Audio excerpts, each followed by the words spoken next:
To our channel Civil Square. Hope you like the last 3 section of the biology.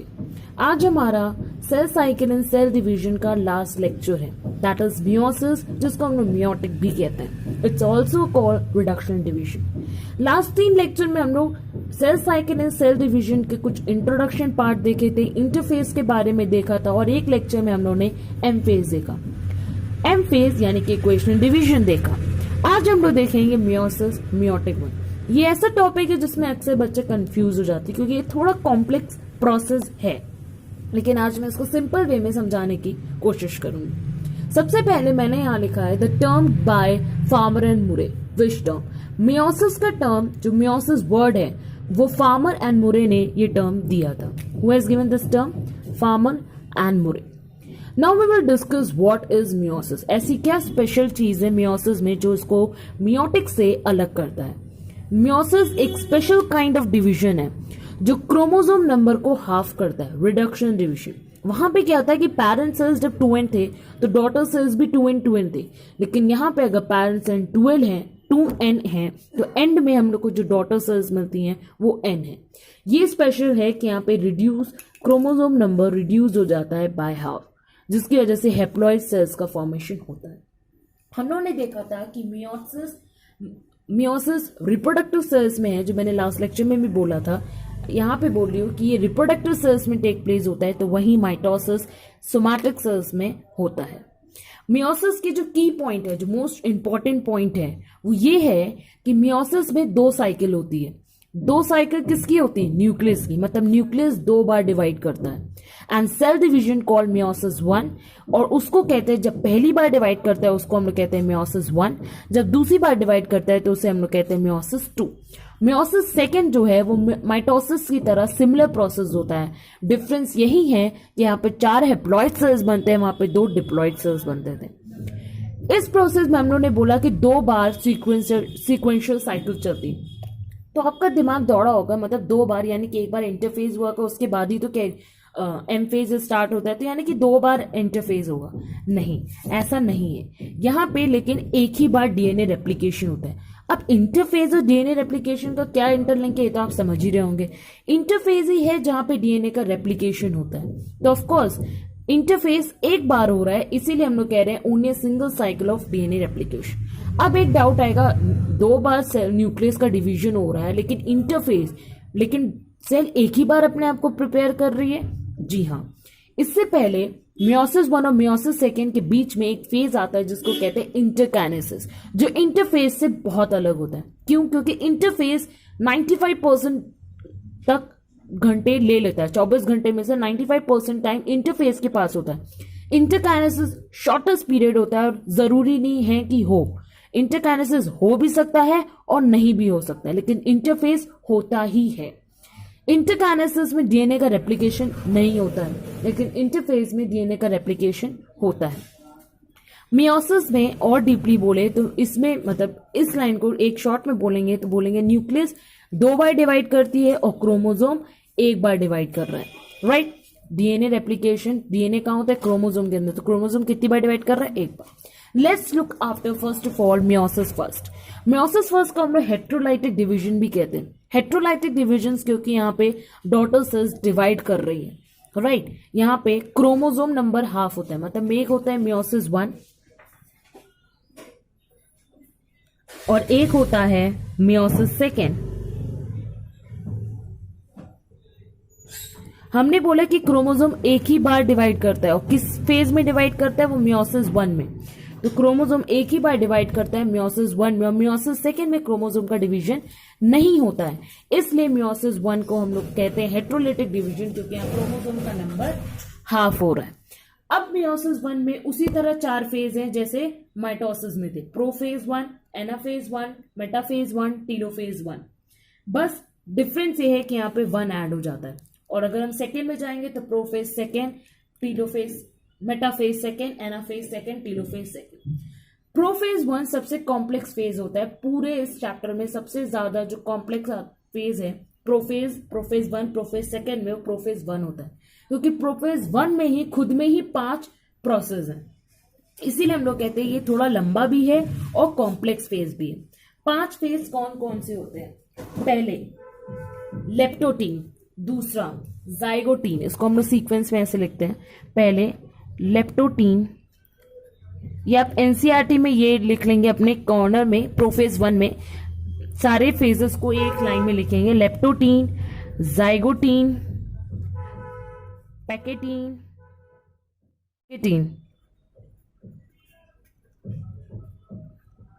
Next is a diplotene, next is diakinesis. Right, ये 5 phase होते हैं prophase के, leptotene, zygotene, pachytene, diplotene and diakinesis. Confusion आती है कि किस phase में क्या हो रहा है, उसके लिए सिंपल में आप याद रखिए कि 1 2 3 4 5, इसमें से मिडिल प्रोसेस कौन सा है, पैकेटीन। राइट, इस प्रोसेस में आप याद रखिए कि इस प्रोसेस में क्रॉसिंग ओवर होता है। इस प्रोसेस में क्या होता है, क्रॉसिंग ओवर होता है, क्रॉसिंग ओवर होता है। ऊपर के 2 प्रोसेस और नीचे के 2 प्रोसेस के बारे में डिस्कस करना है। क्रॉसिंग ओवर होता है यानी कि ऊपर के 2 प्रोसेस में क्रॉसिंग ओवर की तैयारी हो रही होगी, मतलब क्रॉसिंग ओवर होने के लिए ये लोग अपने आप को प्रिपेयर कर रहे होंगे, और नीचे के 2 प्रोसेस क्रॉसिंग ओवर हो गया उसको तोड़ने के लिए कोशिश कर रहे होंगे, मतलब ये 5 प्रोसेस होगा। अब इसको हम लोग और डिटेल में कैसे समझेंगे, पहले हम लोग 5 प्रोसेस को समझ लेते हैं, उसके बाद मैं इस डायग्राम को और अच्छे से समझाऊंगी कि कैसे आप इसको शॉर्ट में, बस इतने से पेज में आप इसको पूरे प्रोफेज 1 को समझ सकते हैं। पहला फेज कौन सा है, लेप्टोटीन। लेप्टोटीन का ये मैंने डायग्राम बनाया है, आपके एनसीईआरटी में डायग्राम नहीं दिया है, so you can take over this diagram. ये डायग्राम है, ये सेल है और ये न्यूक्लियस है, ये जो है क्रोमैटिन्स है, ये सॉरी क्रोमोसोम है, और ये जो पिंक कलर के डॉट्स दिख रहे हैं ये सारे सेंट्रोमियर है। मैंने बोला था ना वो कंडेंस होके बीच में सेंट्रोमियर होता है, फिर माइटोसिस में सेंट्रोमियर से स्प्लिट होता है, ये वो सेंट्रोमियर है। अब आप ये इसको देखेंगे, ये देखिए सेंट्रियोल्स है, इसके एक बीच में कनेक्शन है। राइट, न्यूक्लियोलस है, न्यूक्लियस है, ये जितने भी टर्म्स है ये सब cell the unit of life में आप डिटेल में पढ़ेंगे। ये लेप्टोटीन स्टेज का डायग्राम है, इसमें chromatin thread partial condensation show करता है, पार्शियली कंडेंस होता है, मतलब धीमे धीमे कंडेंस होना स्टार्ट होता है। प्रोफेज 1 ही चल रहा है, हम लोगों ने माइटोसिस में पढ़ा था, अर्ली प्रोफेज में कंडेंसेशन स्टार्ट हुआ था और लेट प्रोफेज तक आते आते कंडेंसेशन ऑलमोस्ट हो गया था, लेकिन मेटाफेज में कंडेंसेशन कंप्लीट हुआ था। तो ऑफकोर्स प्रोफेज 1 चल रहा है, तो लेप्टोटीन में कंडेंसेशन स्टार्ट हुआ है तो वो डायकाइनेसिस में जाके कंप्लीट होगा, मीन्स कंडेंसेशन होता जा रहा है, उसके साथ साथ बाकी सारे प्रोसेस भी हो रहे हैं। तो लेप्टोटीन स्टेज की एक खास बात है, ये पहला स्टेज है, ठीक है, यहाँ पे क्रोमोसोम धीरे धीरे दिखने लगता है क्योंकि यहाँ पे पार्शियल कंडेंसेशन हो जाता है। नेक्स्ट स्टेज आता है हमारा जाइगोटीन। जाइगोटीन को हम लोग साइनेप्टोटीन भी कहते हैं, इसलिए क्योंकि यहाँ पे साइनेप्सिस का फॉर्मेशन होता है। यहाँ पे होमोलॉगस क्रोमोसोम, यानी कि एक क्रोमोसोम ये, एक क्रोमोसोम ये, जब मतलब 2 क्रोमोसोम पास में तो उसे हम लोग होमोलॉगस क्रोमोसोम कहते हैं, और ये दोनों, ये लाइट ग्रीन और डार्क ग्रीन एक दूसरे में नॉन होमोलॉगस क्रोमोसोम है। यहाँ पे होमोलॉगस क्रोमोसोम मतलब एक क्रोमोसोम दूसरे क्रोमोसोम्स के साथ पेयरिंग करता है, और इस पेयरिंग को हम लोग बाइवेलेंट कहते हैं। राइट, और यहाँ पे साइनॉप्टिमल कॉम्प्लेक्स का भी फॉर्मेशन होता है। साइनॉप्टिमल कॉम्प्लेक्स क्या होता है, जो क्रोमोसोम्स होते हैं वो ऐसे, ये देखो क्रोमोसोम जो हो रहे हैं वो धीमे धीमे पास आ रहे हैं, कंडेंस हो रहे हैं और बाइवेलेंट का फॉर्मेशन हो रहा है। ठीक है, नेक्स्ट ये हम लोग पैकेटीन स्टेज में बताएंगे साइनॉप्टिमल कॉम्प्लेक्स कैसे हो रहा है। इसमें ये देखो मैंने ये शो किया कि जो सेंट्रोल में लेप्टोटीन स्टेज में एक लाइन थी तो एक और लाइन आ गई है जाइगोटीन स्टेज में, यानी कि स्पिंडल फाइबर भी धीमे धीमे फॉर्म हो रहा है। तो ये खासियत होगी जाइगोटीन स्टेज की। नेक्स्ट हम लोग बात करेंगे पैकेटीन स्टेज की। तो इसमें जो होमोलॉगस क्रोमोसोम है, यानी कि ये जो होमोलॉगस क्रोमोसोम है, अब यहाँ देखेंगे तो एक दूसरे से और टाइटली जुड़ रहे हैं, यानी कि क्रोमोसोम का फॉर्मेशन हो रहा है। यहाँ पे जो बाइवेलेंट्स बने थे इस स्टेज में वो दे शो 2 डिस्टिंक्ट क्रोमैटिड। यहाँ पे 2 तरह के क्रोमैटिड दिख रहे हैं ना, 1 2 3 4, तो they are forming a tetrad. ये टेट्राड लाइक स्ट्रक्चर बन रहा है, 1 2 3 4 टेट्राड लाइक स्ट्रक्चर का फॉर्मेशन हो रहा है। इसको हम लोग रिकॉम्बिनेशन नोड्यूल भी बोलते हैं। मैंने बोला था ना क्रॉसिंग ओवर, मतलब इनमें क्रॉसिंग ओवर हो रहा है, ये 2 क्रोमोसोम एक दूसरे को क्रॉस करेंगे, यहाँ पे क्रॉसिंग ओवर होता है। और ये क्रॉसिंग ओवर एक एंजाइम मीडिएटेड प्रोसेस है जिसको कहते हैं रिकॉम्बिनेज। क्रॉसिंग ओवर किसके बीच में हो रहा है, ये तो सिस्टर क्रोमैटिड है, राइट, ये सिस्टर क्रोमैटिड है, लेकिन ये एक दूसरे में क्या है, नॉन सिस्टर क्रोमैटिड। तो यहाँ पे नॉन सिस्टर क्रोमैटिड के बीच में क्रॉसिंग ओवर हो रहा है। वो कैसे हो रहा है आप नेक्स्ट डायग्राम में देखेंगे। So let's go to the next phase. हम लोग घुस गए हैं डिप्लोटीन फेज में। ये देखो यहाँ पे चाज़मेटा, ये क्रॉसिंग ओवर, मतलब यहाँ क्रोमोसोम बन रहा था, अब ये एक दूसरे के पास आके क्रॉस लाइक स्ट्रक्चर का फॉर्मेशन करने लगते हैं, स्टार्ट हो जाता है। Means crossing over is started take place in pachytene stage which result into the formation of a tetrad. Next आता है डिप्लोटीन स्टेज, जहां पे जो साइनोप्टिमल कॉम्प्लेक्स बना था वो डिसॉल्व होने लगता है, वो डिसअपियर होने लगता है। जैसे जैसे वो डिसॉल्व होता है, यानी कि अब क्रोमोसोम एक दूसरे से दूर जाने लगे हैं, दूर जाने लगते हैं, तो उनमें एक एक्स शेप का स्ट्रक्चर फॉर्म होता है। ये उसको हम लोग कहते हैं चाज़मेटा। ये एक्स शेप का स्ट्रक्चर जो होता है, ये देखो दोनों में बन रहा है, यहां भी बन रहा है, यहां भी बन रहा है। अब ये देखिए स्पिंडल फाइबर्स, पैकेटिन स्टेज में मैंने एक और स्पिंडल फाइबर बना दिया था, वहां दो था, यहाँ एक और आ गया। डिप्लोटीन स्टेज में एक और स्पिंडल, तो धीमे धीमे स्पिंडल फाइबर का भी फॉर्मेशन होता जा रहा है। ये प्रोफेज में, पांचों फेज में से ये एक फेज है जो कुछ महीनों तक चल सकता है या कुछ सालों तक चल सकता है, और oogenesis इन वर्टिब्रेट्स। ठीक है, नेक्स्ट हम लोग आते हैं डायकाइनेसिस में। डायकाइनेसिस वो होता है जो ये चाज़मेटा बना था, जो ये चाज़मेटा बना था, अब वो भी टूट हो जाता है। टर्मिनाइजेशन मतलब खत्म होना, अब चाज़मेटा का भी फॉर्मेशन रुकने लगता है, और यहाँ पे क्रोमोसोम जाके फुल्ली कंडेंस हो जाता है, और न्यूक्लियर एनवेलप जो लेट प्रोफेज में हो रहा था वो यहाँ पे हो रहा है। बस एक डिफरेंस है कि यहाँ पे चाज़मेटा भी डिसॉल्व हो रहा है, राइट। और ये देखिए कैसे स्पिंडल फाइबर का फॉर्मेशन हो रहा है। नेक्स्ट वी विल सी, अभी भी आप लोग को डाउट हो गए तो हो गया, घमंजा हो गया पूरा कि लेप्टोटीन हो गया, पैकेटीन हो गया, डिप्लोटीन हो गया, बट एक्चुअली में क्या हुआ। Let's go again to that diagram. Leptotene, zygotene, pachytene, diplotene, diakinesis. अभी मैंने बताया लेप्टोटीन वो स्टेज है जहां पे पार्शियल कंडेंसेशन हो रहा है। मैंने पहले ही बोला था कि पैकेटीन में क्रॉसिंग ओवर हो रहा है, जो हम लोगों ने डायग्राम से शो किया। टेट्राड का फॉर्मेशन हो रहा है, साइनोप्टिमल कॉम्प्लेक्स भी बन गया है पूरी तरीके से, वो क्रॉसिंग ओवर हो रही है।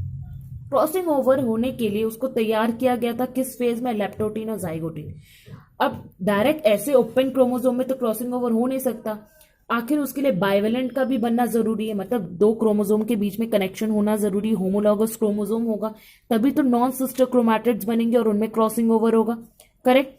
नेक्स्ट हम लोग देखेंगे कि जाइगोटीन में, लेप्टोटीन में पार्शियल कंडेंसेशन हुआ, फिर जाइगोटीन में आया, बाइवेलेंट बना, साइनोप्टिमल कॉम्प्लेक्स बना, और पैंकेटीन में आते आते वो दोनों एक दूसरे से जुड़ गए, यानी कि जो दो नॉन सिस्टर क्रोमैटिड थे वो क्रॉसिंग ओवर कर ली। अब हम लोगों ने नेक्स्ट फेज में क्या देखा था कि अब वो जो क्रॉसिंग ओवर हुआ अब वो डिसॉल्व होने लगा, तो चाज़मेटा का फॉर्मेशन मतलब वो दूर जाने, पहले पास आए, इन 3 फेज तक, ये 2 फेज में पास आते और यहाँ पे एकदम पास आ गए क्रोमोसोम, नॉन सिस्टर क्रोमैटिड। अब दूर जा रहा है, तो दूर जाते जाते वक्त उनके बीच में क्रॉस का साइन बन गया, जिसको उन्होंने चाज़मेटा कहा, और डायकाइनेसिस में जाते जाते वो चाज़मेटा स्ट्रक्चर भी गायब हो गया। और जैसे ही क्रोमोसोम फुल्ली कंडेंस हो जाता है और न्यूक्लियर एनवेलप कंप्लीटली गायब हो जाता है, वैसे ही हम लोग मेटाफेज सेकेंड में फर्स्ट में एंटर कर जाते हैं। तब हम लोग मेटाफेज फर्स्ट में एंटर करेंगे।